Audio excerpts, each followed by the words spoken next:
क्या ये अपराध है? क्या ये अपराध है?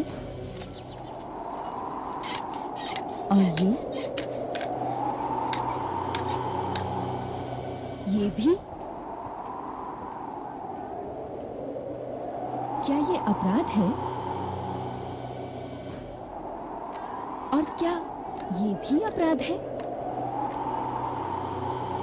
ये दृश्य कहीं से भी अपराध बोध नहीं कराते हैं, फिर भी ये सभी सन 1950 तक अपराधी थे। कैसे? सन 1857 में अंग्रेजी हुकूमत को जिस विरोध का सामना करना पड़ा, उनमें घुमंतु कबीलों की प्रमुख भूमिका थी। अतः 1871 में घुमंतु जनजातियों को आपराधिक जनजातियां घोषित करने का कानून बना डाला। चोरी, डकैती जैसे झूठे इल्जामों में गिरफ्तार किया गया। अंग्रेजी कूटनीति के इस अप्रचार ने धीरे धीरे आम जनता की नजरों में भी इन्हें जन्मजात अपराधी बना दिया। लेकिन इसके विरुद्ध उठी एक छोटी सी आवाज ने आज विराट रूप धारण कर लिया है।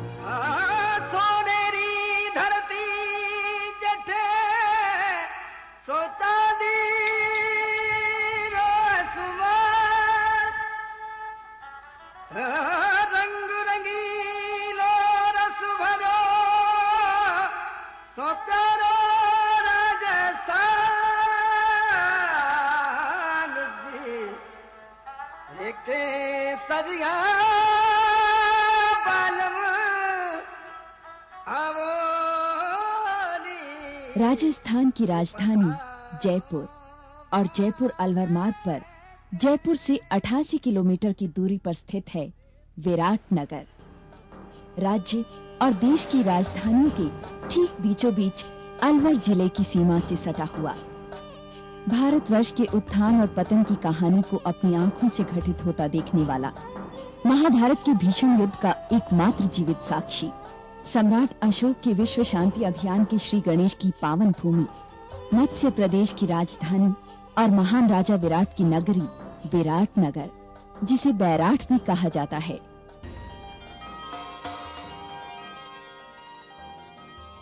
इसी ऐतिहासिक धरती पर एक तेजस्वी व्यक्तित्व जन्मा, नाम रतन शर्मा। बार काउंसिल के सदस्य और सबसे कम उम्र वाले इस वकील ने अपना पहला केस दूरदर्शन के खिलाफ जीतकर अपनी एक खास पहचान बनाई। पिछड़ों, मजदूरों, मजबूरों की हर संभव सहायता करने वाले रतन शर्मा ने किसानों, खान मजदूरों एवं महिलाओं के वैधानिक हक की कई सफल लड़ाइयां लड़ी, और वो भी बिना किसी पारिश्रमिक के। लेकिन एडवोकेट रतन के इस सेवा भाव को सही दिशा दी किस्ना बंजारे ने। सदियों से घुमंतु जीवन व्यतीत करने वाले इस बंजारे का अपराध सिर्फ इतना था कि हैबिचुअल ऑफेंडर्स एक्ट के तहत गिरफ्तार होने पर वो अपना सही पता ठिकाना नहीं बता पा रहा था। रतन का मन इस घटना ने इतना झकझोर दिया कि अपने नाम से जाति सूचक शब्द मिटा महर्षि याज्ञ वाल्मीकि की वाक चतुर पत्नी कात्यायनी का नाम अपने नाम के साथ जोड़ लिया।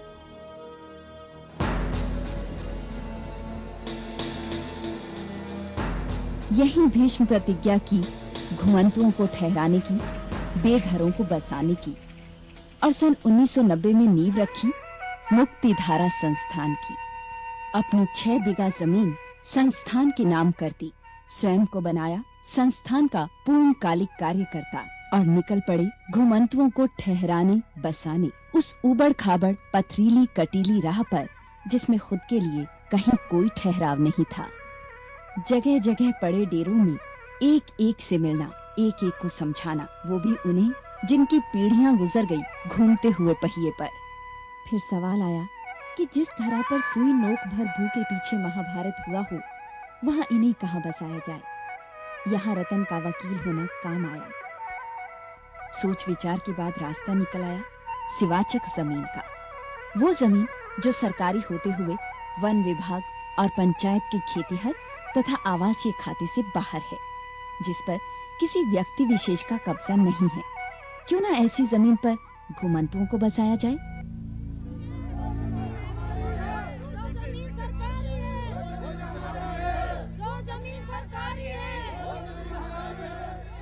अपना जायज अधिकार पाने के लिए किए गए संघर्ष की श्रृंखला में घुमंतु जनजातियों का समूह और रतन कात्यायनी जयपुर में राज्यपाल के पास पहुंचे।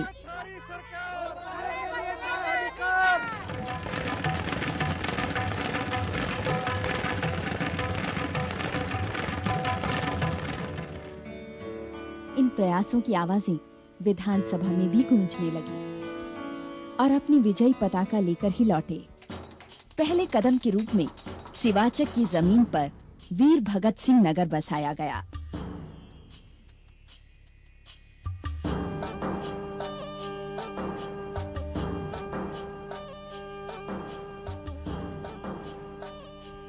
लेकिन तथाकथित समाज के ठेकेदारों को घुमंतुओं का बसना रास न आया। बस्ती से मात्र 100 गज की दूरी पर स्थित मंदिर के नल से पीने को पानी तक न भरने दिया गया। उन्हें चोर लुटेरे कहा गया। निरीह लोगों को लूटा खसोटा गया। भगत सिंह नगर उजाड़ दिया गया। मुक्ति धारा के प्रथम प्रयास को सफल न होने दिया। इस सारे सवाल को लेकर के फिजिकली अटैक तक हम लोगों पर हुआ है। ये देखिएगा, ये जो आपको दिखता है, ये एक ऐसे असामाजिक तत्व का मुंह का निशान है जिसने मुझे जान से मारने के लिए काट खाया, केवल सिर्फ इस बात के लिए कि उस गांव में घुमंतु जातियों के लोगों का जो सेटलमेंट हो रहा है वो उस अपराधी को पसंद नहीं था, क्योंकि उसकी वोट की राजनीति और उसके समाज का पूरा स्तर जो बना हुआ ढांचा है उसको कहीं ना कहीं हलचल नजर आई। और उसी हलचल के कारण उसने माना कि न केवल घुमंतुओं को प्रताड़ित किया जाए बल्कि घुमंतुओं के साथ समर्थन करने वाले लोगों पर भी अटैक करके उन्हें भी मैदान से हटाया जाए। प्रारंभिक असफलताओं से हिम्मत न हारते हुए रतन कात्यायनी ने घुमंतुओं को बसाने के प्रयास जारी रखे। एक बार फिर से विभिन्न घुमंतु जनजातियों को संगठित किया। गाड़िया लुहार, नट, सिंगी वाले, सपेरे, भांड आदि आदि और मुक्ति आश्रम में गठन हुआ घुमंतु विकास पंचायत का और प्रारंभ हुआ नागरिक अधिकारों का संघर्ष।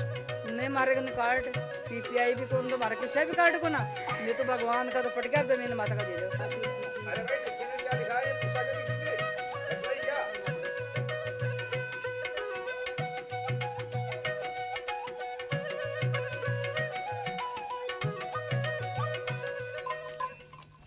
बामनवास की बस्ती को बसाने में क्या मुश्किलें आईं, ये तो वहाँ के निवासी जानते हैं या रतन कात्यायनी। जब पहली बार बामनवास चौगान में यहाँ बंजारा बस्ती के 80 परिवारों को बसाया गया 1990 में, तो वहाँ सबसे बड़ा संकट हमारे लिए पीने का पानी का रहा। और इस कुएं के अलावा इस पूरे जंगल में कोई पीने के पानी का स्रोत उपलब्ध नहीं है। तो यहाँ की सिविल सोसाइटी ने तय किया कि हम पीने के पानी के इस स्रोत पर प्रतिबंध लगाएं। और कानूनी रूप से प्रतिबंध नहीं लगा पाए इसके ऊपर, क्योंकि ये गवर्नमेंट लैंड में सवाई चक कुआ है और ये गवर्नमेंट का है। लेकिन इसके ऊपर यहाँ टॉयलेट करना शुरू किया, और न केवल इसमें टॉयलेट करना शुरू किया बल्कि टॉयलेट इस तरह से किया कि टॉयलेट गिरता हुआ इसमें दिखे। जब बंजारा बस्ती के परिवार यहाँ पीने के पानी के लिए जब आए और भरने लगे पानी, और जब टॉयलेट गिरता हुआ उसको दिखा तो बड़ा मुश्किल हुआ। और जब ये सारी समस्या के लिए हम अपने हाथों में मटके लेकर के यहाँ से 42 किलोमीटर दूर जिला कलेक्टर अलवर के दरबार में जाकर के हमने जब ये सारी बात बताई, तो वो आए, और न केवल आए बल्कि वहाँ विद्यालय के सामने वाला जो पहला हैंडपंप लगा है उस बस्ती में, वो इस कुएं के इस डेमोन्स्ट्रेशन के बाद होने वाला सरकार का पहला हमें सहयोग है। लेकिन यूं ही बस्तियां बसाते चले जाना आसान नहीं था। एक से एक बेजोड़ समस्या मुंह खोले खड़ी थी। सबसे बड़ी समस्या थी पानी की। तपते पहाड़ों की गर्मी में बूंद बूंद पानी को तरसता किशोरी गांव का जीवन, और जल ही तो जीवन है। इस समस्या का हल बरसाती पानी से भरे तालाब और जोहड़ बनाकर किया गया। जानवरों को जीने की आस बंधी तो वहीं इंसानों को भी राहत मिली।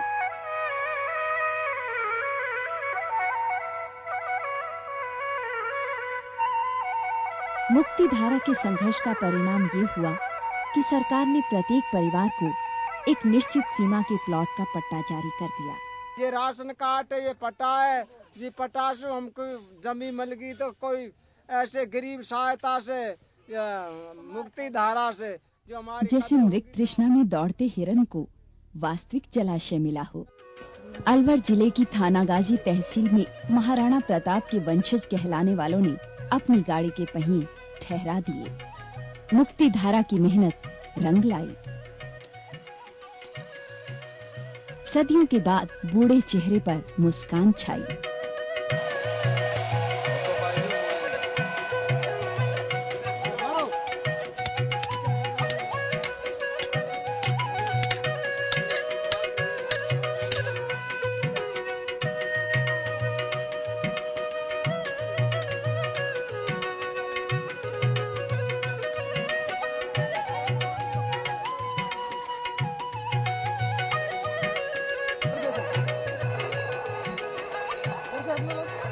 पहले घूमे अब नहीं घूमेंगे। बहुत आराम पा रहे, अब जैसे माँ का घर में रहता है जैसे रहता है।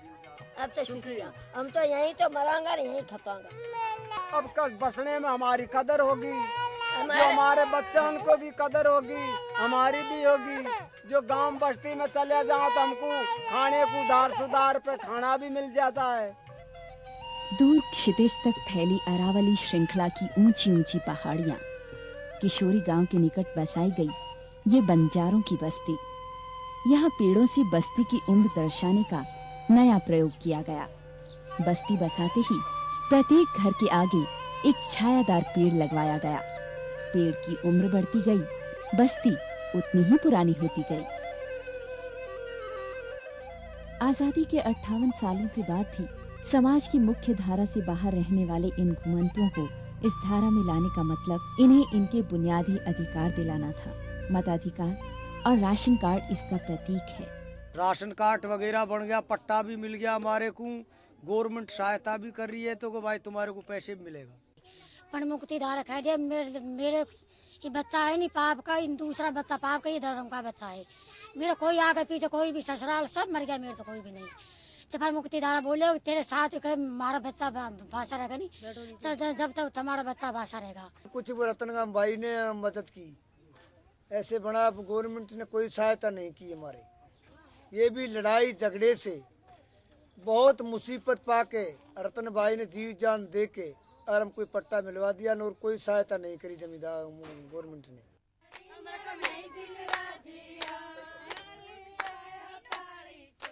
पुरुषों में बच्चों के साथ साथ महिलाओं में भी नेतृत्व का विकास किया गया, तो वहीं पारंपरिक रोजगार भी जारी रखे गए।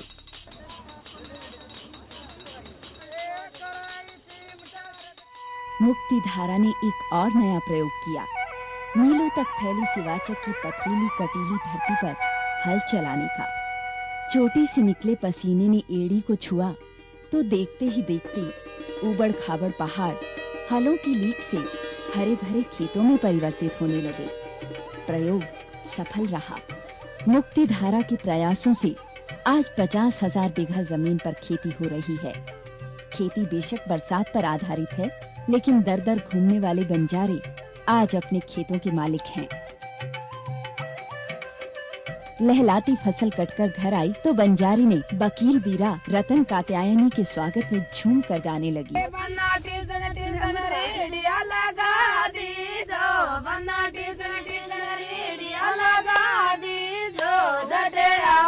वकील बना सोने बाने, दटे आओ वकील बना सोने बाने। हमारी गाया गुजर गई फीवर में, हमारी गुजर गई फीवर में। इन्हीं सहमी शर्माती महिलाओं में से संतरा जैसा नेतृत्व निकल कर आया, जो मुख्यमंत्री से प्रत्यक्ष बात करने तक की हिम्मत जुटा चुकी हैं। हमारे ये वकील साहब लेकर आया, अलवर पत्थर फोड़ रहा था, ये पक्का कर कुछ वकील भी शायद ना करी, हमारी सरकार से भी मिल गया कुछ थोड़ा बहुत हम भी मैथ मंजूरी का लगाया, ऐसे ये पक्का मकान बने। पढ़ने लिखने के लिए ही वकील साहब ने हमारे बस्ती बस्ती में स्कूल बना दी। बस्ती बस्ती में ये बच्चा पढ़ने के लिए पहली तो ऐसे आता है, झूपड़ी बांधी कच्ची सी, वो कच्ची सी झूपड़ी में बच्चा पढ़ता, और फिर पढ़ता साल से 2 साल से फिर स्कूल बना दी। स्कूल बनाने के बाद में बच्चा पढ़ रहा है।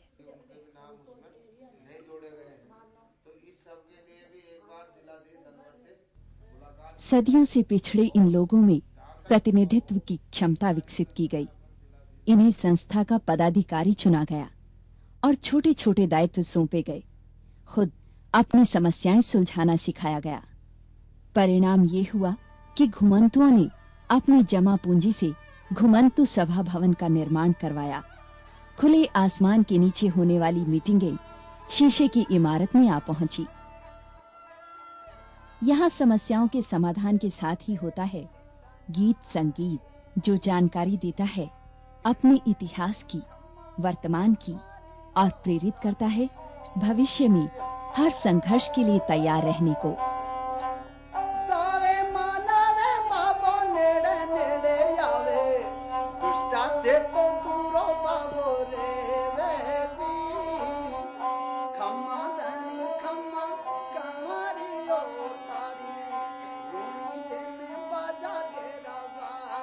परंपरागत घरेलू कलाओं के धनी ये बंजारे आज उज्जवल भविष्य को निहार रहे हैं। ठहराव आया तो गृहस्थी जम गई।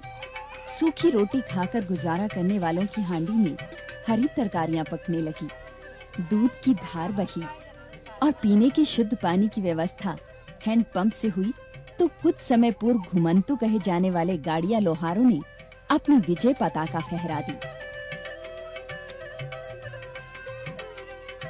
मुक्ति धारा आगे बढ़ती गई, घुमंतु बसते गए तो साथी कार्यकर्ता दूसरे प्रदेशों से आकर भी जुड़ने लगे। हम ऐसे कुछ कम्युनिटीज के साथ मिले, जो कम्युनिटीज यहाँ तो काम फिलहाल उन्हीं के साथ पहले से ही हुआ है, लेकिन कुछ ऐसे वंचित कम्युनिटीज हैं जिनके साथ अभी तक उनको छुआ भी नहीं गया है। हम भी ये चाह रहे हैं, अगर मेरा सर्किल यहाँ अगर हम जुड़े हैं तो हम भी ये चाह रहे हैं कि सारे लोगों के साथ मिलकर सारे कम्युनिटीज को कैसे बाहर लाया जाए और इनके साथ ऐसा एक तो रास्ता उनको बना लिया जाए जो कि राष्ट्रीय विकास की मुख्यधारा में भी शामिल हो सके। यही मेरा प्रयास था और इसी प्रयास के साथ हमने मुक्तिधारा से जुड़े और मुक्ति जो अभियान है उसमें हमने शामिल होकर सारे बस्ती जो भी बैठे हुए हैं, जो बंजारे हैं, बावरिया हैं, भोपा हैं, जिनके साथ हैं, नाट हैं, तो सारे के एक साथ लेकर हम चलना चाहते हैं और उन्हीं लोगों का सपना को साकार करने के लिए हम आगे आए हैं।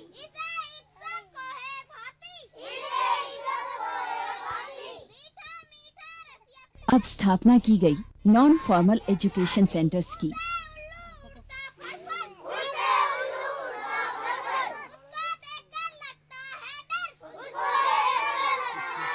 हमारी तो ये प्रारंभिक शिक्षा है, इनको आगे अच्छे स्कूल से मतलब सरकार इनको सहायता दे, कॉपी वगैरह, किताबें और सब फीस वगैरह इनको मतलब वो करके और अच्छे स्कूल से, सरकारी स्कूल से जोड़े तो ये आगे पढ़ सकते हैं बच्चे।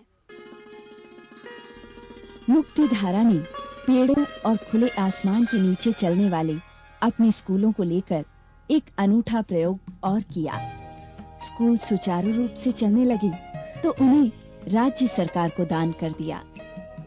आज ऐसे कई विद्यालय चल रहे हैं जहां सरकार ने अपने शिक्षक तो नियुक्त किए ही, साथ ही भवन निर्माण भी करवा दिया है। मुक्तिधारा के बैनर तले 5 तरह का मुक्ति अभियान हम लोगों ने शुरू किया है। हम अज्ञान से मुक्ति का अभियान, अमानवीयता से मुक्ति का अभियान, अन्याय से मुक्ति का अभियान, भय और भूख इनसे मुक्ति का अभियान, इस तरह से 5 तरह से मुक्ति का अभियान है ये। हम उन वंचित कबीलों में इन 5 तरह के मुक्ति अभियानों की विविध गतिविधियों की तरफ आगे आना चाहते हैं। सेवा कार्य में दिन रात व्यस्त रहते हुए भी रतन परिवार को समय देना नहीं भूलते।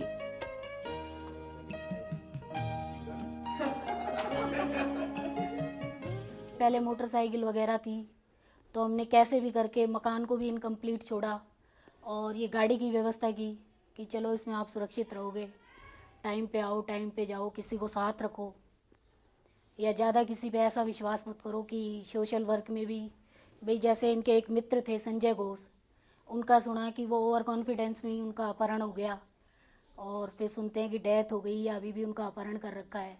तो इन सारी बातों से डर तो लगता ही है, टेंशन दिमाग में होता ही है। विकास की इस बहती धारा में घुमंतु ठहर गए, घर बसा, बुजुर्गों ने चैन का कश लिया, खुशी के गीत गाए, नई नवेली दुल्हन घर आई तो नए नीड़ का निर्माण होने लगा। चेहरे चेहरे पर मुस्कुराहट छा गई। 13 वर्षों की कड़ी साधना का परिणाम है 40,000 घुमंतुओं की 150 बस्तियों का बसना, हजारों एकड़ जमीन आवंटित करवाना, अब खिले मुरझाए चेहरों पर खुशियां लाना। हम ये आज मानते हैं कि हम न केवल अरावली में बल्कि पूरे देश में हजारों हजार बहनों के चेहरों पर एक मुस्कान ला पाएंगे इस आंदोलन के सहारे। सूक्ष्म बीज से प्रारंभ हुए मुक्ति धारा के अभियान ने आज विशाल वट वृक्ष का रूप धारण कर लिया है और इतना ही विशाल हो चुका है रतन कात्यायनी का हृदय, जिसमें हर रोज सैकड़ों बेघर पनाह पा रहे हैं और मुक्त हो रहे हैं सदियों के उन अभिशापों से जिन्हें ढोते हुए पीढ़ियां खप गई। गगन चूमते ऊंची अट्टालिकाओं पर खड़े बड़े बड़े महल धराशायी हो जाएंगे, क्योंकि वहाँ कोई कात्यायनी नहीं। और दर बदर घूमते घुमंतुओं के साथ मुक्ति धारा एक रेला बन जाएगी, क्योंकि यहाँ रतन कात्यायनी है। चयनकर्ताओं की कसौटी पर खरा उतरने के बाद रतन कात्यायनी को चुना गया सारडा समअवसर पुरस्कार के लिए।